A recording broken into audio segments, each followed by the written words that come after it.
Hello everybody, we're on my videos. Today we're playing Amiga today. See by the screen, playing a tremendous game. This is Sword of Sodan. Fantastic game, not played it for a while. The game itself isn't overly long, but I've been meaning to get back to Longplay I since changing my streaming setup, and this is going to be the first Longplay I've done since getting myself a brand new gaming PC. Copyright 1988 by Discovery Software. This is Sword of Sodan. Marvelous games. Let's go. Select hero or heroine. Hero.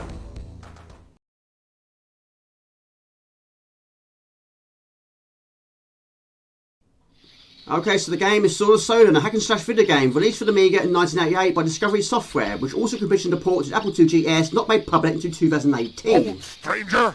A scaled-down version of the Sega Mega Genesis was released in 1990 by Electronic Arts, and in 1903 it was released for Apple Macintosh System 7 by Bethesda Softworks.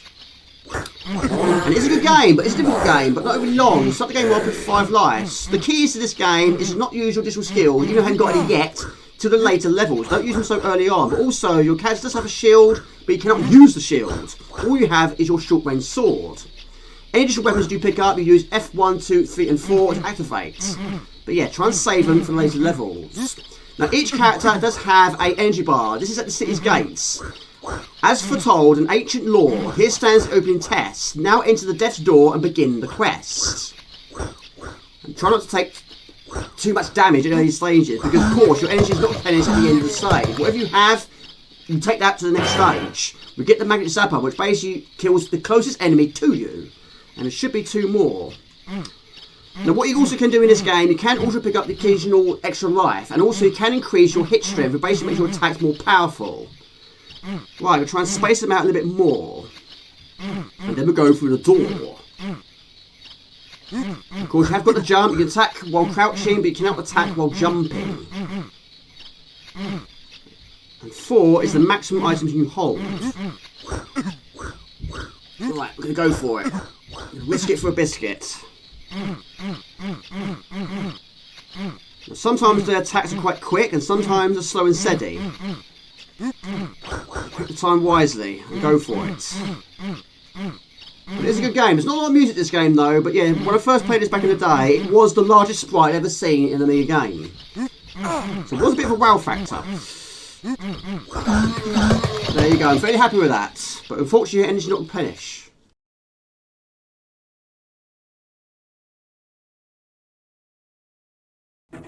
Level 2, between the city's walls. Enter now and break the seal, cross the guided span, breach the wall of man, and steal into the wizard's hand.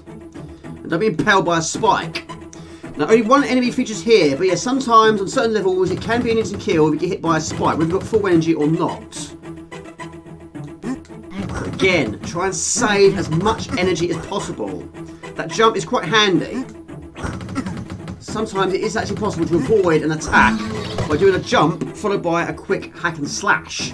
Right, now my advice to you is here, don't stay in the middle of these 2 spikes for long periods of time. That is an instant kill.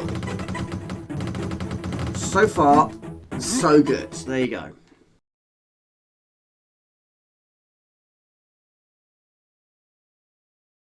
Level 3, in the city streets. Now, enemies are equipped with axes, which is not easy. We've got to try and jump over barrels in the process, which causes a problem for your character, not for these guys. Go straight through them. I think the crouching attack is probably the best way of doing it anyway, but no hit strength increases as of yet.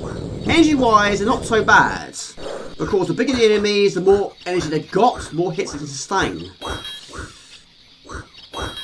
Right. 1 down. 2 down. Right, what we get? A power shield basically protects you for 30 seconds. Held fast in Zara's evil thrall, through men and giants, by the way, with sword answering battle's call in the fading light of day. Right, we're not done with enemies, and we're certainly not done with barrels yet. It's okay until you get 2 barrels close together. It can happen from time to time. There's no pattern to these barrels. Right, boss battle.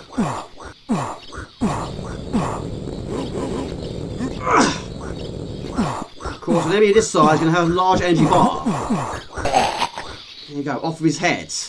But yes, don't go too fast with the screen. Let the screen move on its own, because anything can arrive on the scene.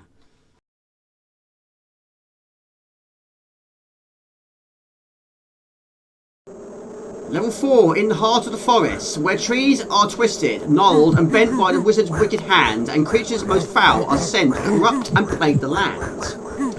Set in the medieval fantasy world, Lorden is the ruler of the Northern Kingdom. Zorus, an evil necromancer, in his tower made of human bones, planning to make a second attempt to overthrow the Lorden, after his first attempt was defeated by Sodan, the hero. Zorus studied ancient parchments where he learned to experiment with long-forgotten spells. His new knowledge enabled him to conjure all kinds of nightmarish creatures, which are sent marching towards Lorden's castle, leaving a path of death and destruction. Right, now these enemies here, you've got to try and hit them on the tip of the tail. It's the only way you can do it. You've got to use the crouch and attack. Now they should just walk straight into it. Sometimes, like I say, sometimes their attacks are quite quick, and sometimes they're slow and steady. But it's great, this game has no time limit. Right. Not the biggest of energy bars, I'll take that. Bingo. Right, hit strength increase, and now we've gone from a 1 to a 2. So we've got 5 lives intact.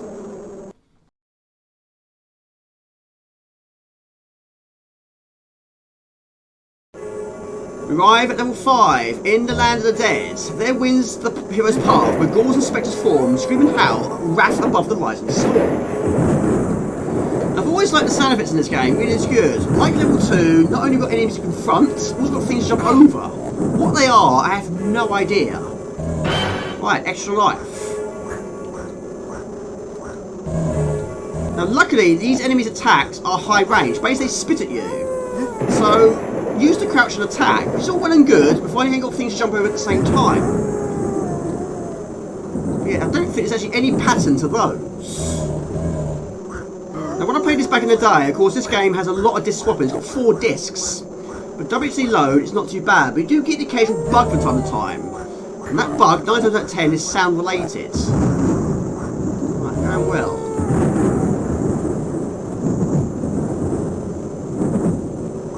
Sometimes they fire a lot, and sometimes not so much. I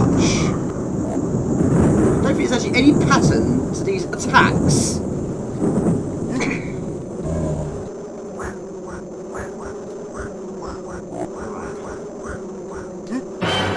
Hit strength increased. Bingo. Happy with that.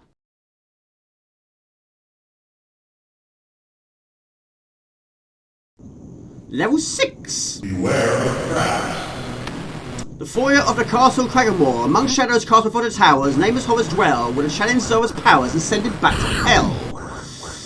Now this one is difficult. This enemy is quite difficult to confront, but also, yes, there are traps on this stage. There's 2 of them. Basically, it's a pit. And if you stand on the pit, you fall to your death, which is not an instant kill, provided you have energy remaining. Basically, just takes a chunk of energy away. But there we go. The other one is around here somewhere. It's about there. Well, it's there. But anyway, you fall into a hole, you lose a bit of energy. Jump over the pit, and you move on. There you go.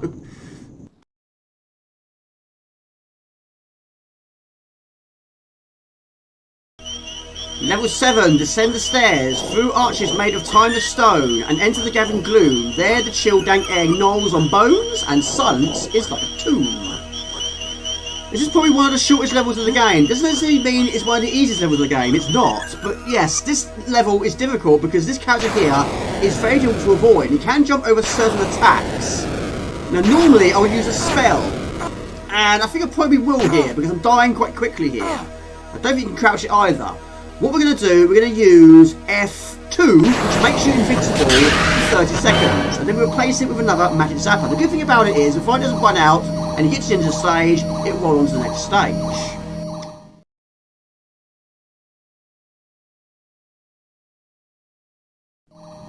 Level 8, in the passage deep. And deep within our Mother Earth, there comes the rising flood, and with her thundering cries of birth, there flows a mortal blood.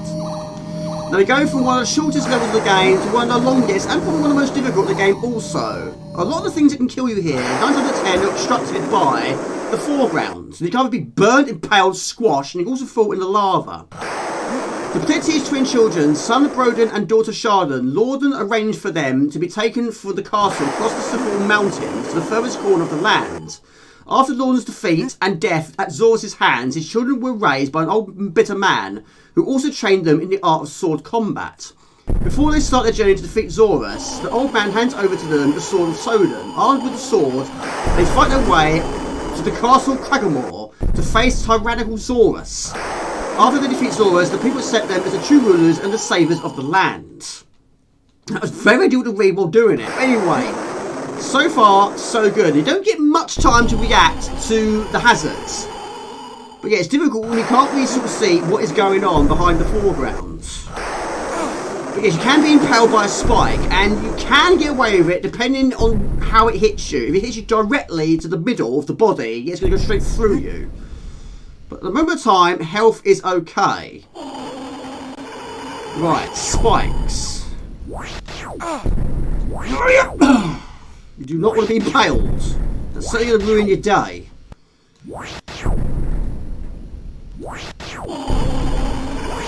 Yeah, I don't think there's actually any enemies that attack you. It's just everything's out to get you here. Right.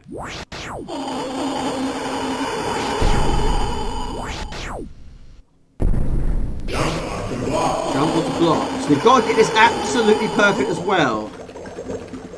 It does have the occasional pixel perfects. Jump from block to block. Yeah, even though we can't jump overly far or overly high, it's very easy to make a mistake for a situation like this.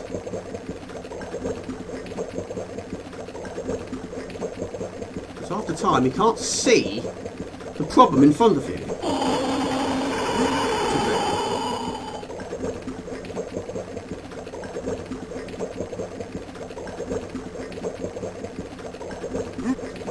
Okay, I think that's the last one. Right, now we're going to be attacked by drips. I'm assuming it's acid drips. We've got additional life for that. So again, take it nice and steady. Slow and steady wins the race. And we've got fireballs again.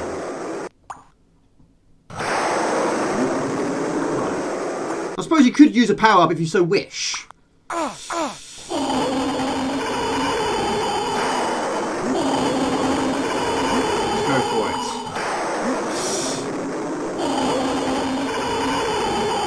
Okay. 6 lives. The ceiling is horrendous around here.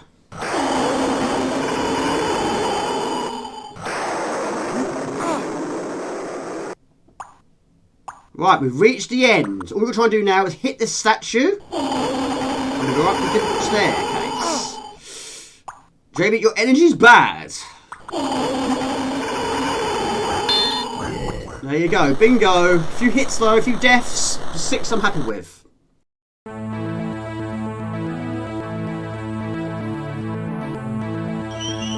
Okay, level 9, in the catacombs. Encounter now the beast. To harness mountain ride, first let the monster feast and survive the rising tide. And our energy is absolutely horrendous here. There are 2 playable characters, Broden and his twin sister Sharden, whose gameplay characters are identical despite their physical differences. The character walks in a horizontally world from left to right, defeating enemies with their swords. Rolled in either standing or kneeling. Though the player is also equipped with a shield, it is merely for decoration and was completely removed from the Sega Genesis version. Right, our weapons are once again maxed out. The player starts off with 5 lives, an energy meter and a hit strength level. The player's energy is reduced every time hit by an enemy, but their hit strength can be increased by using potions. There are different types of potions in the game. Some increase hit strength, some give you additional life, some provide you with short-term invincibility, while others kill the closest enemy to you. Right, now we've got to try and get past this. Also, even though I was actually blown away by the size of the sprite, it's going to get even larger. There we go, the animal is hungry. Now what we're going to try and do is feed it this. But you can't turn around, you've got to try and walk backwards. It's probably going to kill my character, which is probably not a bad thing really, considering my energy was so bad. But now it eats it. There are 11 different areas, 5 in the areas surrounding the castle and 6 within. The player starts off at their own city gate and progresses through the countryside towards the castle, passing through the city streets and forest and the graveyard. Once within the castle, the player wanders through the catacomb-like areas which lead to the wizard's tower at the end. The world is inhabited by 13 different enemies and a single supporting character like ostrich-like creature vocal animal. And now it's not hungry anymore, it now has the ability to jump, because before it wouldn't be able to jump. Which is what you need because we're going to be in prison, temporarily anyway. But the problem is it fills up with water, and if you can't jump, you're going to drown. It is a gigantic sprite, it takes up nearly enough for the entire screen. Right, keep jumping. Up and down like a yo-yo. I just noticed also my hit strength has actually dropped down to 1. Didn't notice that back in the day. Right, superb.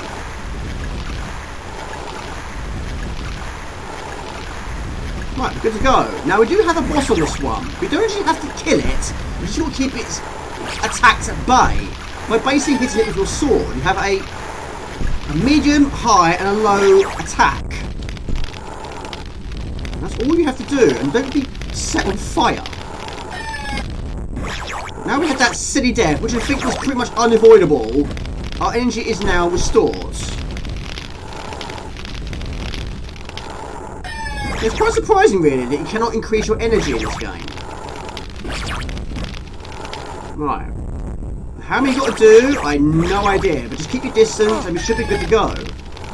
There you go, it just disappears. Yeah, it doesn't explode, it just disappears off the face of the earth. Yeah, it's not the most exciting of stages, this one, but 5 lives we have. 281,500 is all we have, and hit strength has gone down to 1 for some reason. On we go to the next stage.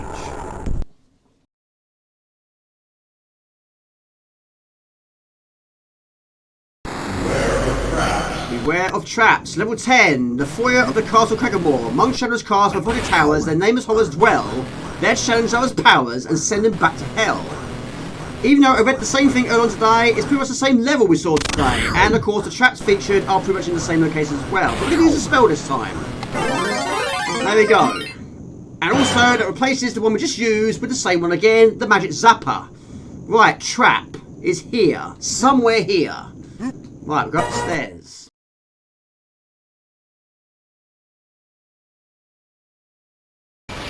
Okay, at the Wizard's Tower, through the arch and climb the stairs, you fight till final breath, the magician Zorus in his lair, on to victory or to death.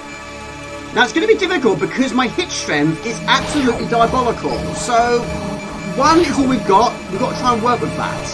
So this is what we're going to try and use as many skills and abilities as possible. But yes, even though we are technically invincible for 30 seconds, you're not safe from this character. I think it's the only character that you're not safe from while using this skill. Now, even though his fireballs are absolutely gigantic, you can jump over them, even though you're looking like you're not. Provided you jump, you can survive. But what we're going to try and do here, because of course my hit strength is very low, is going to take multiple hits. You've got to try and bring the character into the middle of the screen, and then hit him with everything we've got. Bear in mind, we don't actually have a lot in our possession of every time. I think it's probably the only game I know where your character has a shield, which you don't actually use. This is a prop. An unused prop. But yes, again, bring it onto the screen, and then push him back, and then bring him back on screen again. But unfortunately, this isn't his only skill. At the moment of time it is, but it goes through one hell of an increase. Which is why you want to try and get here with not only as many lives as possible, with as many potions as possible. Right. Jump over the fireball. Just keep hitting them. Yes, I'm using the same attack. It's hopefully going to do the job. I didn't realise the hit strength. I'm sure I didn't notice that back in the day. But yes, I'm sure on other occasions I have got to 3. I didn't realise it decreases. Right. Jump and attack. Retreat. Bring back into the central part of the screen. And repeat the process once again. Yes, if you had a hit strength 3, then yes, this would be a doddle. I don't even know what the maximum hit strength is. Right, again. Bring him back to where we should be. Right, then it goes up to this crazy contraption. Right, we're going to use F4, which will harm him a little bit. Now we're going to use F3. But yeah, it is actually possible to jump over this crazy move. You're still going to sustain damage. It's still going to hurt. Right.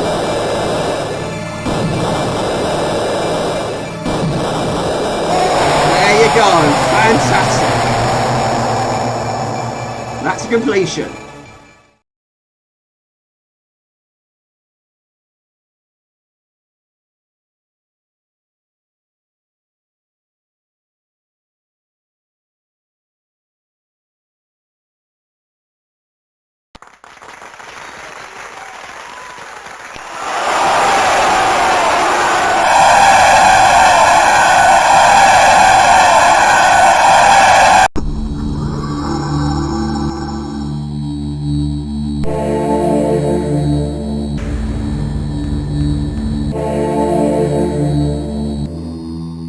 And there we go, back to the main menu we go. Hope you enjoyed it. That's my long play of Sword of Sodan. This is Jamie for all those games. Please like and comment. You can find me on most platforms. Find more games, find fairly easily.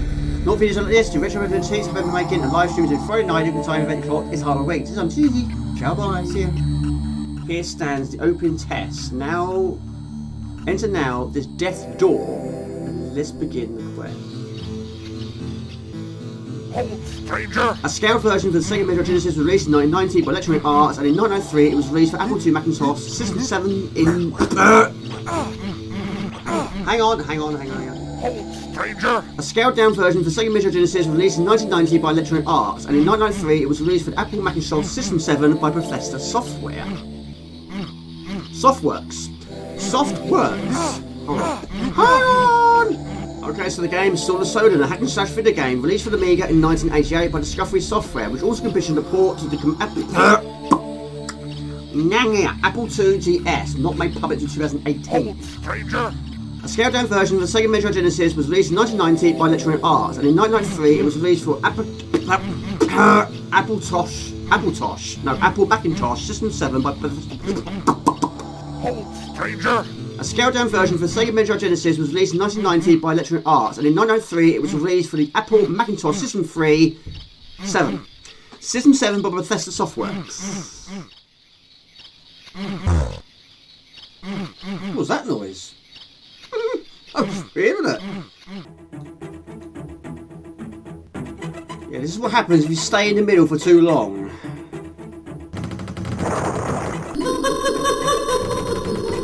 Yes, kind of like that. My lord.